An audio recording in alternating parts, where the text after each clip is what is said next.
Good morning to second year, fourth sem students. నేను Potharaju Srinivas, lecturer in public administration, SRNK government degree college Banswada, district Kamareddy. ఈరోజు మనం రాష్ట్ర మంత్రిమండలి యొక్క అధికారాలు, విధుల గురించి డిస్కస్ చేద్దాం. Today we are discussing about powers, duties of State Council of Ministers. రాష్ట్ర మంత్రిమండలి యొక్క విధులు మరియు అధికారాల గురించి తరచుగా పబ్లిక్ ఎగ్జామ్లలో ప్రశ్నలను అడుగుతూ ఉన్నారు. అయితే భారత రాజ్యాంగం రాష్ట్ర స్థాయిలో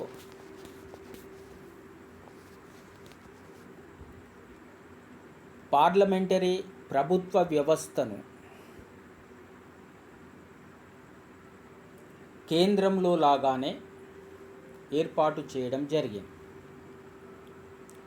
రాష్ట్ర రాజ్యాంగ కార్యనిర్వాహక అధిపతిగా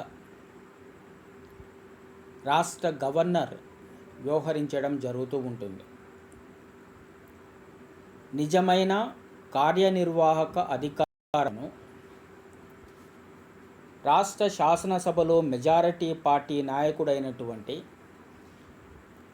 ముఖ్యమంత్రి నాయకత్వంలో ఉన్నటువంటి రాష్ట్ర మంత్రిమండలికి అప్పగించడం జరిగింది.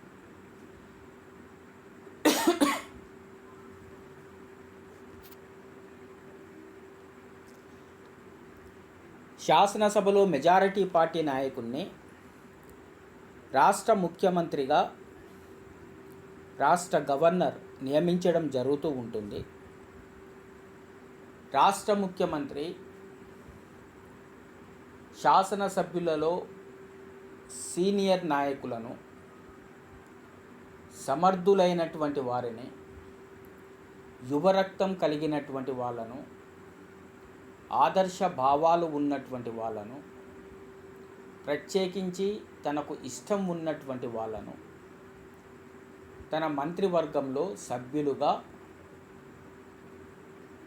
నియమించుకోవడం జరుగుతూ ఉంటుంది. అదేవిధంగా రాష్ట్రానికి సంబంధించినటువంటి వివిధ పరిస్థితులను, కుల, మత, వర్గ, లింగ, జిల్లాలకు ప్రాతినిధ్యం లభించేలాగా అన్ని రకాలైనటువంటి సమతూకాలను చూసి రాష్ట్ర గవర్నర్ తన మంత్రిమండలి సభ్యులను గుర్తించి రాష్ట్ర గవర్నర్ చేత ప్రమాణ స్వీకారాన్ని చేయించడం జరుగుతూ ఉంటుంది. అదేవిధంగా రాష్ట్ర గవర్నర్ చేత తన మంత్రులకు వివిధ శాఖలను అప్పగించడం, సమన్వయపరచడం కూడా జరుగుతూ ఉంటుంది. రాష్ట్ర మంత్రిమండలిని ఏర్పాటు చేయు విధానం కేంద్ర మంత్రిమండలి ఏర్పాటు చేసిన విధంగానే ఉంటుంది. సార్వత్రిక ఎన్నికల తర్వాత రాష్ట్ర శాసనసభలో మెజారిటీ సాధించినటువంటి పార్టీ తన నాయకుడిని ఎన్నుకోవడం జరుగుతూ ఉంటుంది. అతడినే గవర్నర్ ముఖ్యమంత్రిగా నియమించడం జరుగుతూ ఉంటుంది. ముఖ్యమంత్రి సలహా మేరకు ఇతర మంత్రులను గవర్నర్ నియమిస్తాడు. సాధారణంగా మంత్రులందరినీ రాష్ట్ర శాసనసభ లేదా శాసన మండలి సభ్యుల నుండి తీసుకోవడం జరుగుతూ ఉంటుంది. అయితే శాసనసభలో సభ్యత్వము లేని వారిని కూడా తనకు ఇష్టమైనటువంటి వ్యక్తి గనక ఉన్నట్టయితే, సమర్థుడుగా భావించినప్పుడు మంత్రిగా నియమించవచ్చు. అయితే అటువంటి వ్యక్తి మంత్రిగా నియమితుడైనటువంటి తేదీ నుండి 6 నెలల వ్యవధిలోగా రాష్ట్ర శాసనసభలో సభ్యత్వాన్ని పొందాలి. అలా సభ్యత్వము పొందలేనటువంటి పరిస్థితుల్లో ఆ మంత్రి తన మంత్రిత్వ శాఖకు రాజీనామాను చేయాల్సినటువంటి పరిస్థితి ఉంటుంది. 91వ రాజ్యాంగ సవరణ చట్టం ప్రకారం రాష్ట్ర మంత్రిమండలి యొక్క సభ్యుల సంఖ్యను రాష్ట్ర శాసనసభ సభ్యులకు 15% కంటే మించకూడదు. సాధారణంగా మంత్రులు 3 రకాలుగా ఉంటారు. 1 క్యాబినెట్ మంత్రులు, 2 డిప్యూటీ మంత్రులు, 3 స్టేట్ మంత్రులు. తర్వాత పదవీ కాలం. సిద్ధాంతపరంగా గవర్నర్ విశ్వాసం ఉన్నంత వరకు మాత్రమే మంత్రులు పదవిలో ఉంటారు. దీని అర్థం రాష్ట్ర శాసనసభలో మెజారిటీ మద్దతు కొనసాగుతున్నంత కాలం అని అర్థం. వాస్తవానికి వారు ముఖ్యమంత్రి విశ్వాసం ఉన్నంత వరకు మాత్రమే పదవిలో కొనసాగడం జరుగుతూ ఉంటుంది. ముఖ్యమంత్రికి ఇష్టం లేనటువంటి వ్యక్తి ఎట్టి పరిస్థితుల్లో మంత్రివర్గంలో సభ్యుడిగా కొనసాగలేడు. మంత్రిమండలి సమావేశంలో మంత్రిమండలి అభీష్టానికి వ్యతిరేకంగా ప్రవర్తించినటువంటి వారిని, తన ప్రభుత్వ విధానాలను విమర్శించేటువంటి వారిని రాష్ట్ర ముఖ్యమంత్రి రాజీనామాను చేయమని ఆ మంత్రిని కోరవచ్చు. అలా రాజీనామా చేయనటువంటి పరిస్థితుల్లో రాష్ట్ర గవర్నర్ చేత బర్తరఫ్ కూడా చేపించవచ్చు. అంటే మంత్రుల యొక్క పదవీ కాలం ఇంత అని ఇదమిద్దంగా లేదు. వాస్తవంలో ముఖ్యమంత్రికి ఇష్టమున్నంత కాలం మాత్రమే ఒక వ్యక్తి మంత్రిగా కొనసాగడం జరుగుతూ ఉంటుంది. తర్వాత responsibilities of council of ministers.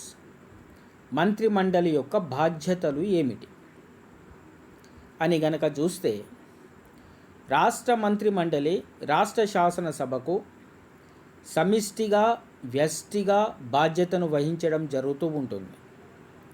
ఒకవేళ మంత్రి మండలికి వ్యతిరేకంగా లేదా ముఖ్యమంత్రికి వ్యతిరేకంగా అవిశ్వాస తీర్మానాన్ని గనక శాసనసభ ఆమోదిస్తే లేదా మంత్రిత్వ శాఖ ప్రతిపాదించినటువంటి ఏదైనా బిల్లును శాసనసభ తిరస్కరించినప్పుడు లేదా ప్రభుత్వ బడ్జెటును శాసనసభ తిరస్కరించినప్పుడు లేదా ప్రభుత్వ విధానమును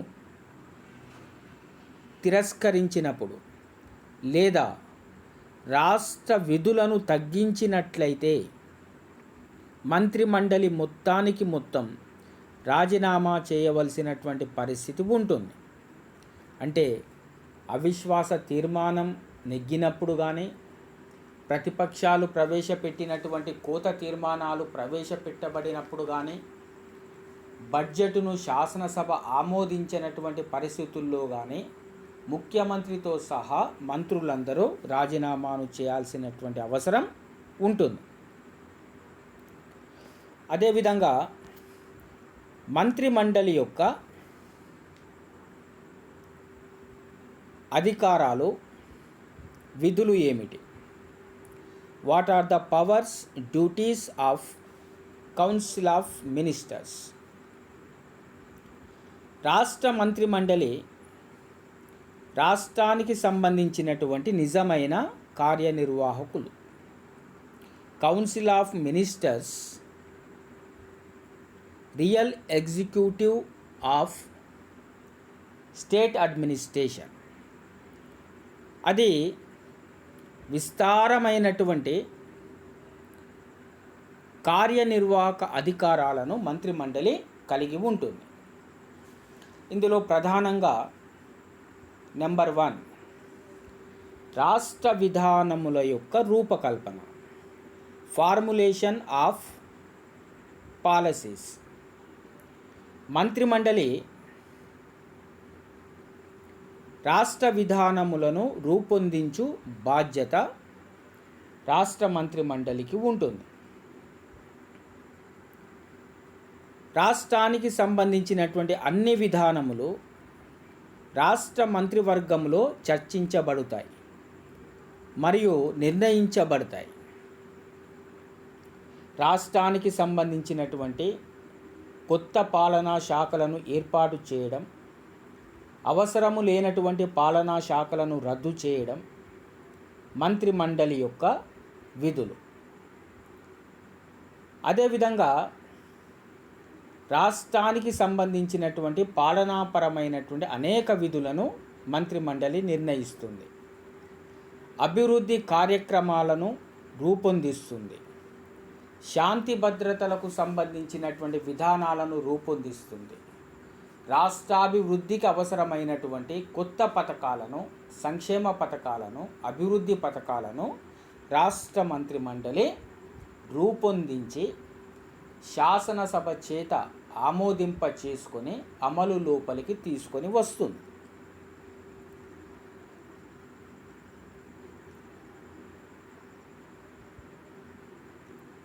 రెండవది అడ్మినిస్ట్రేషన్ ఫంక్షన్స్.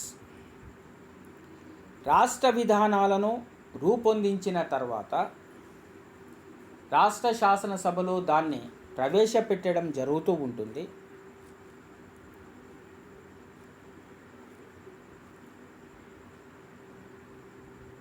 రాష్ట్ర శాసనసభ ఆమోదించిన తర్వాత, రాష్ట్ర గవర్నర్ ఆమోదము చేసిన తర్వాత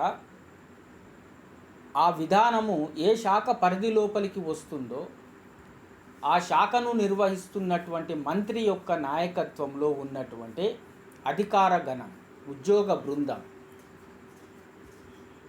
సచివాలయంలో ఉండేటువంటి ప్రతి శాఖ యొక్క ప్రిన్సిపల్ సెక్రటరీ నుండి అటెండర్ వరకు వీరినందరినీ కూడా ఆ శాఖకు సంబంధించినటువంటి మంత్రి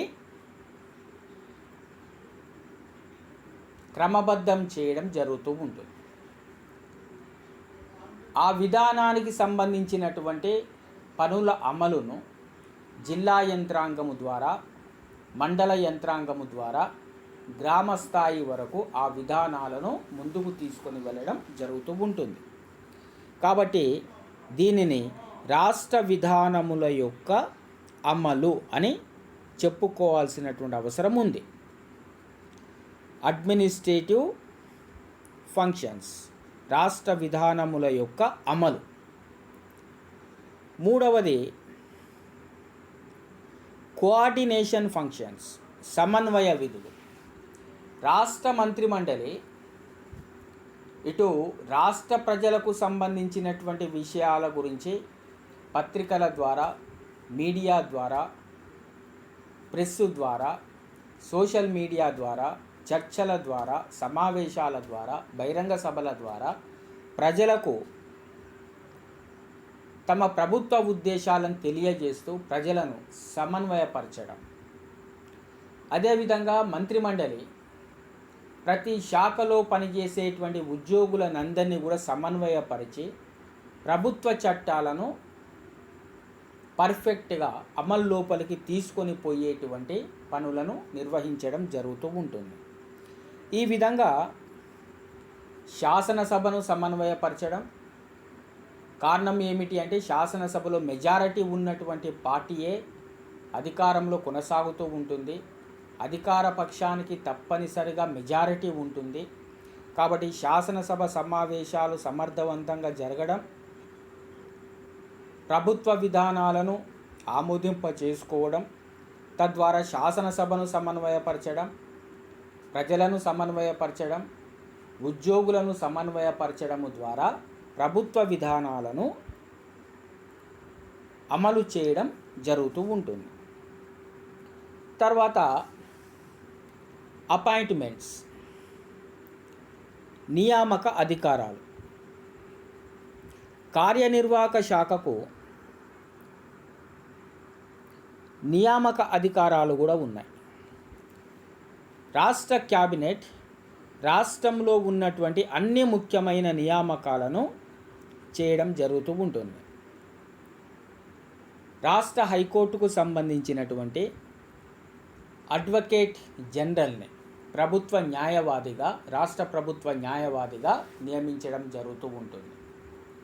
అదేవిధంగా రాష్ట్ర గవర్నర్కు జిల్లా కోర్టులకు సంబంధించినటువంటి న్యాయమూర్తుల యొక్క నియామకం, పదోన్నతుల విషయంలో సలహాలను ఇవ్వడం జరుగుతూ ఉంటుంది.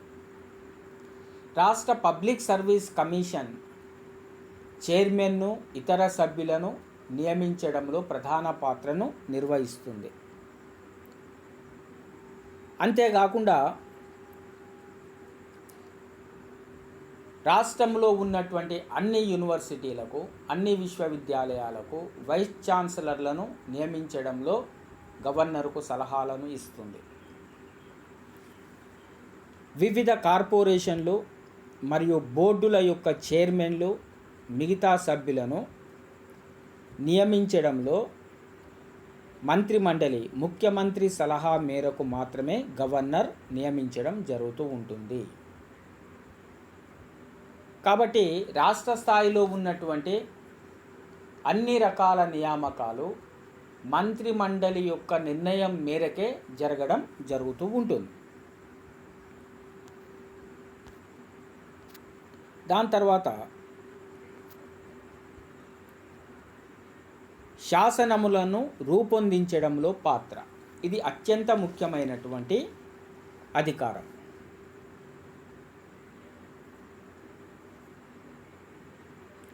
చట్టాలను రూపొందించడం అనే రాష్ట్ర శాసనసభ యొక్క ముఖ్య విధి. కానీ ఆ శాసనసభలో మంత్రులు కీలక పాత్రను వహిస్తారు. కారణం ఏమిటి అంటే శాసనసభ్యుల్లో ఎక్కువ మంది సభ్యులు ప్రభుత్వానికి సంబంధించినటువంటి అధికార పార్టీకి చెందిన వారై ఉంటారు. కాబట్టి శాసనసభ ఎజెండాను నిజంగా నిర్ణయించేది మంత్రిమండలి మాత్రమే. చాలా బిల్లులను రాష్ట్ర శాసనసభలో మంత్రులు ప్రవేశపెడతారు మరియు పర్యవేక్షిస్తారు. మంత్రులు ప్రవేశపెట్టినటువంటి బిల్లులు తప్పనిసరిగా శాసనసభ చేత ఆమోదించబడతాయి. ఎందుకంటే మంత్రిత్వ శాఖ మెజారిటీ మద్దతును కలిగి ఉంటుంది. రాష్ట్ర శాసనసభ సమావేశంలో లేనప్పుడు గవర్నర్ జారీ చేసినటువంటి ఆర్డినెన్సుల ద్వారా మంత్రిమండలి చట్టాలను రూపొందించేటువంటి పరిస్థితి ఉంటుంది.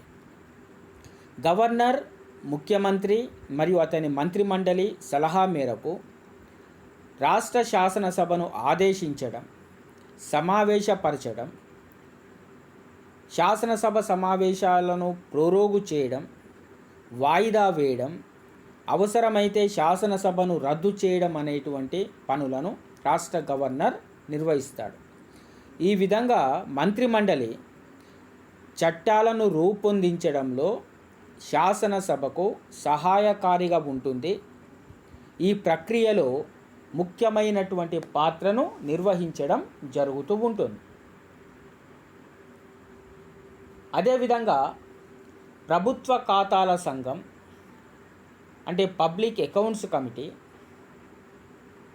ప్రభుత్వ అంచనాల సంఘం, పబ్లిక్ ఎస్టిమేట్ కమిటీ, ప్రభుత్వ రంగ సంస్థల కమిటీ, పబ్లిక్ ఎంటర్ప్రైజెస్ కమిటీ ఈ నివేదికలను మంత్రిమండలి మాత్రమే శాసనసభలో ప్రవేశపెట్టడం జరుగుతూ ఉంటుంది. దీని తర్వాత 6వ ప్రధానమైనటువంటి విధి ఆర్థిక విధులు. మంత్రిమండలికి ఉన్నటువంటి ఆర్థిక విధులు ఏమిటి అని గనక చూస్తే మంత్రిమండలి విధులలో ఇది అత్యంత ప్రధానమైనటువంటిది. మంత్రిమండలి రాష్ట్ర ఆర్థిక నిర్వహణను నిర్వహిస్తుంది. అన్ని అభివృద్ధి విధానములు మరియు ప్రణాళికలను రూపొందించి అమలు చేయడం జరుగుతూ ఉంటుంది. రాష్ట్ర మంత్రిమండలి తయారు చేసిన మరియు రాష్ట్ర శాసనసభ ఆమోదించినటువంటి విధానాలు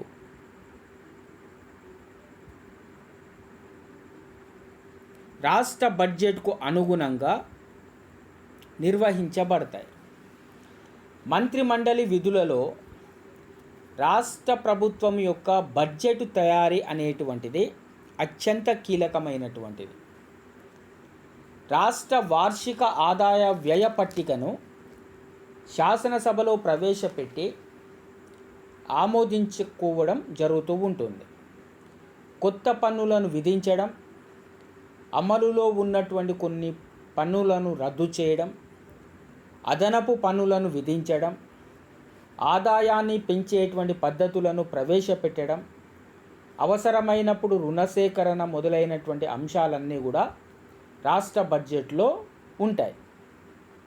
బడ్జెట్ అనేది కేవలం వార్షిక ఆదాయ వ్యయ పట్టిక మాత్రమే కాదు, అది ప్రభుత్వ విధానాలను కార్యక్రమాలను తెలిపేటువంటి పట్టిక అని కూడా మనం చూడాల్సినటువంటి అవసరం ఉంటుంది.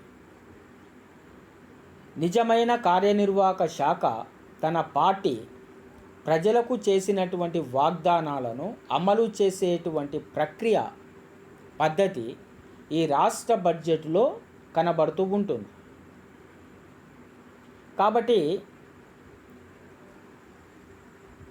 రాష్ట్ర మంత్రిమండలి యొక్క శక్తియుక్తులను బట్టి రాష్ట్ర మంత్రిమండలి అధ్యక్షుడైనటువంటి ముఖ్యమంత్రి యొక్క విధాన నిర్ణయాలను బట్టి ఆ రాష్ట్ర భవిష్యత్తు, రాష్ట్ర అభివృద్ధి ఆధారపడుతుంది అని చెప్పడంలో సందేహం లేదు. ఈ రకంగా రాష్ట్ర మంత్రిమండలి యొక్క ప్రధానమైనటువంటి విధులను చెప్పుకోవచ్చు. ప్రధానంగా రాష్ట్ర శాసనసభనే, రాష్ట్ర శాసనసభలో మెజారిటీ పార్టీ కలిగినటువంటి పార్టీ ప్రభుత్వాన్ని ఏర్పరచడం జరుగుతూ ఉంటుంది. కాబట్టి రాష్ట్రానికి సంబంధించినటువంటి శాసనాలను నిర్మించడంలో, శాసన విధానాలను రూపొందించడంలో ప్రధాన పాత్రను వహిస్తూ ఉంటుంది. ఆ విధానాలను శాసనసభలో ప్రవేశపెట్టి ఆమోదింప చేసుకోవడం, అవి చట్టాలుగా రూపొందిన తర్వాత ప్రభుత్వ యంత్రాంగం యొక్క సహకారంతో ప్రతి శాఖలో ఉన్నటువంటి ఉన్నతోద్యోగులు, అత్యున్నతమైనటువంటి సివిల్ సర్వీసు దళం చేత రాష్ట్ర సెక్రటరియేట్ నుండి గ్రామ స్థాయి వరకు ఆ చట్టాలను ముందుకు తీసుకొని పోవడం జరుగుతూ ఉంటుంది. అదేవిధంగా రాష్ట్రానికి సంబంధించినటువంటి రియల్ ఎగ్జిక్యూటివ్ బాడీగా స్టేట్ కౌన్సిల్ ఆఫ్ మినిస్టర్స్ రాష్ట్ర మంత్రిమండలి వ్యవహరించడం జరుగుతూ ఉంటుంది. రాష్ట్రానికి సంబంధించినటువంటి ఆర్థిక పరిస్థితిని రాష్ట్ర మంత్రిమండలి సమన్వయపరచడం జరుగుతూ ఉంటుంది. మనం సాధారణంగా చూస్తూ ఉన్నాం, కొన్ని రాష్ట్రాలలో అత్యంత సమర్థవంతంగా తమ మంత్రిత్వ శాఖలను నిర్వహిస్తున్నటువంటి మంత్రులు కాలక్రమంలో ముఖ్యమంత్రులుగా ఎదగడం జరిగింది. అంటే రాష్ట్ర ముఖ్యమంత్రిగా పనిచేయడానికి మంత్రి పదవి అనేటువంటిది ఒక ట్రైనింగ్ లాంటిది అని కూడా చెప్పుకోవచ్చు. ఈ రకంగా మంత్రుల యొక్క శక్తి సామర్థ్యాలను బట్టి ఆయా మంత్రి నిర్వహిస్తున్నటువంటి శాఖ యొక్క అభివృద్ధి ఆధారపడుతూ ఉంటుంది. మంత్రులు సమర్థవంతంగా పనిచేస్తే అన్ని శాఖల యొక్క సమన్వయంతో రాష్ట్ర ప్రభుత్వం ప్రజలకు అభివృద్ధి కార్యక్రమాలను సంపూర్ణంగా నిర్వహించడానికి అవకాశం ఉంటుంది. డియర్ స్టూడెంట్స్, ఈరోజు చెప్పినటువంటి లెసన్లో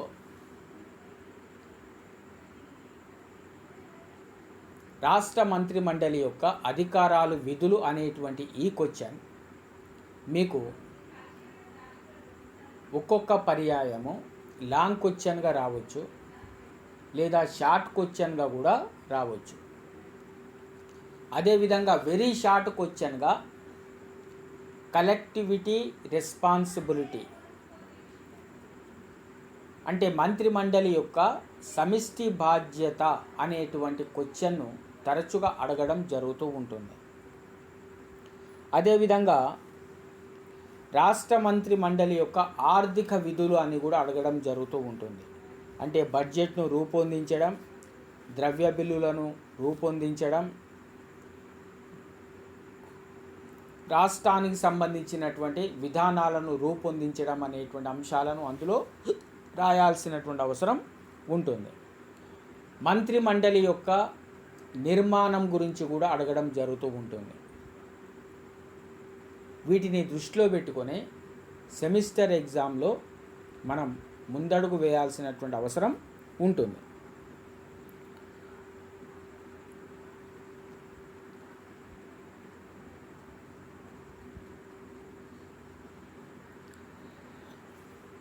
రైట్. దీని తర్వాత కేంద్ర ప్రభుత్వ చట్టాలు, నిర్ణయాలను అమలు చేయడంలో ప్రధాన పాత్ర మంత్రిమండలి నిర్వహిస్తుంది. Execution of central laws and decisions of the union government. కేంద్ర ప్రభుత్వం యొక్క చట్టాలు, నిర్ణయాలను అమలు చేయడంలో మంత్రిమండలి కీలకమైనటువంటి పాత్రను నిర్వహిస్తుంది. కారణము ఏంది అంటే భారత రాజ్యాంగం కేంద్ర రాష్ట్ర ప్రభుత్వాల మధ్యన అధికారాలను విభజించింది. ఈ అధికారాల విభజన పరంపరలో భాగంగా 3 రకాలైనటువంటి అధికారాలను విభజన చేయడం జరిగింది. ఒకటి శాసన నిర్మాణ అధికారాలు. కేంద్ర ప్రభుత్వం కేంద్ర జాబితాలో ఉన్నటువంటి అంశాలపైన చట్టాలను చేయాల్సినటువంటి అవసరం ఉంటుంది. రాష్ట్ర ప్రభుత్వం రాష్ట్ర శాసనసభలో రాష్ట్ర జాబితాలో చేకూర్చినటువంటి అంశాలపైన మాత్రమే చట్టాలను చేయాలి. అదేవిధంగా ఉమ్మడి జాబితాలో ఉన్నటువంటి అంశాలపైన కేంద్రం చట్టాలను చేయవచ్చు, రాష్ట్రాలు కూడా చట్టాలను చేయవచ్చు. ఒకే సమయంలో కేంద్ర రాష్ట్ర ప్రభుత్వాలు ఆ అంశం పైన చట్టాలను గనక రూపొందిస్తే కేంద్ర ప్రభుత్వ చట్టమే అమలు లోపలికి వస్తుంది. కాబట్టి కేంద్ర ప్రభుత్వం, రాష్ట్ర ప్రభుత్వం ఒకేసారి ఒకే చట్టాన్ని గనక చేసినప్పుడు రాష్ట్ర మంత్రి మండలి కేంద్ర ప్రభుత్వ చట్టాన్ని గౌరవించి అందుకు అనుగుణంగా నిర్ణయాలను తీసుకోవాల్సినటువంటి అవసరం ఉంటుంది. రెండవది ఆర్థిక పరమైనటువంటి అధికారాలను విభజించినారు. కేంద్ర ప్రభుత్వానికి కొన్ని రకాల పన్నులను విధించే అధికారాన్ని ఇవ్వడం జరిగింది. ప్రధానంగా ప్రత్యక్ష పన్నులు, పరోక్ష పన్నులు అనేటువంటి వాటిల్లో కేంద్ర ప్రభుత్వానికి అత్యధికంగా ఆదాయ పన్ను ద్వారా, కస్టమ్స్ పన్ను ద్వారా, ఎక్సైజ్ ట్యాక్సుల ద్వారా ఎక్కువ మొత్తంలో ఆదాయం లభిస్తుంది. రాష్ట్రాలకు తక్కువ పరిధిలో ఆదాయ వనరుల పంపిణీ జరిగింది. ఇటువంటి సందర్భంలో కేంద్ర రాష్ట్రాల మధ్యన ఘర్షణ ఏర్పడినటువంటి పరిస్థితుల్లో ఆర్థిక సంఘం సూచనల మేరకు మాత్రమే రాష్ట్రాలకు ఆర్థిక వనరుల పంపిణీ జరుగుతూ ఉంటుంది. అందుకు అనుగుణంగా రాష్ట్ర మంత్రిమండలి నిర్ణయాలను తీసుకొని ముందుకు పోవాల్సినటువంటి అవసరం ఉంటుంది. కారణం ఏంటంటే స్పష్టంగా భారత రాజ్యాంగంలో కేంద్ర ప్రభుత్వ చట్టాలను అమలు చేయడంలో రాష్ట్ర మంత్రిమండలి బాధ్యతను వహించాలి అనేటువంటి సూత్రం ఉన్నది. కాబట్టి అన్నింటికంటే ప్రధానంగా పాలనాపరమైనటువంటి అంశాలలో కూడా కేంద్ర రాష్ట్రాల మధ్యన అధికారాలను విభజించబడ్డాయి. కేంద్ర ప్రభుత్వానికి కొన్ని పాలనాంశాలు ఉన్నాయి, రాష్ట్ర ప్రభుత్వానికి మరికొన్ని పాలనాంశాలు ఉన్నాయి. ఈ రెండు పాలనపరమైనటువంటి అంశాలలో ఘర్షణ వాతావరణం ఏర్పడినప్పుడు రాష్ట్ర గవర్నర్ కేంద్ర ప్రభుత్వ ప్రతినిధి కాబట్టి రాష్ట్ర ప్రభుత్వానికి ఇతను మార్గదర్శి కాబట్టి రాష్ట్ర ప్రథమ పౌరుడు కాబట్టి రాష్ట్ర గవర్నర్ యొక్క ఆదేశాల మేరకు కేంద్ర ప్రభుత్వం చేసినటువంటి పాలన అంశాలలో రాష్ట్ర ప్రభుత్వం జోక్యం చేసుకోవడం అనేటువంటిది మంచి నిర్ణయంగా ఉండదు. కాబట్టి ఈ రకంగా కేంద్ర ప్రభుత్వం యొక్క చట్టాలను మరియు నిర్ణయాలను అమలు చేయడంలో మంత్రిమండలి ప్రధాన పాత్రను వహిస్తూ ఉంటుంది. ఉదాహరణకు కేంద్ర ప్రభుత్వం అనేక పథకాలను ప్రవేశపెట్టడం జరుగుతూ ఉంటుంది. ఈ మధ్యకాలంలో కేంద్ర ప్రభుత్వం వ్యవసాయదారులకు బీమా పథకాన్ని ప్రవేశపెట్టింది. అదేవిధంగా నిరుపేదలకు ఆయుష్మాన్ భారత్ అనబడేటువంటి పథకము ద్వారా 5 లక్షల రూపాయల వరకు వైద్యపరమైనటువంటి బీమాను కల్పించడం జరిగింది.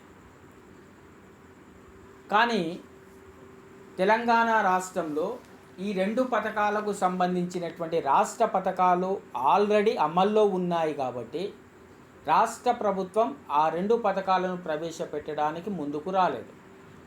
కానీ పరిస్థితులకు అనుగుణంగా ఈ మధ్యకాలంలో ఈ పంటల బీమా పథకాన్ని మరియు ఆయుష్మాన్ భారత్ పథకాన్ని కూడా రాష్ట్ర ప్రభుత్వం చేపట్టింది. ఈ రకంగా విచక్షణతోటి రాష్ట్ర మంత్రిమండలి నడుచుకోవాల్సినటువంటి పరిస్థితి ఉంటుంది. తద్వారా కేంద్ర రాష్ట్రాల మధ్యన ఒక సామరస్య వాతావరణం ఏర్పడి పరిపాలన సజావుగా జరగడానికి అవకాశం ఉంటుంది. కాబట్టి రాష్ట్ర ముఖ్యమంత్రి మరియు అతని మంత్రిమండలి సభ్యులు ఉమ్మడిగా కేంద్ర ప్రభుత్వంతో సత్సంబంధాలను కలిగి ఉన్నప్పుడు మాత్రమే కేంద్ర ప్రభుత్వం పథకాల ద్వారా వచ్చేటువంటి నిధులను పథకాలను సమర్థవంతంగా వినియోగించుకోవడానికి అవకాశం ఉంటుంది అని మనం చెప్పుకోవచ్చు. Right. Thank you one and all.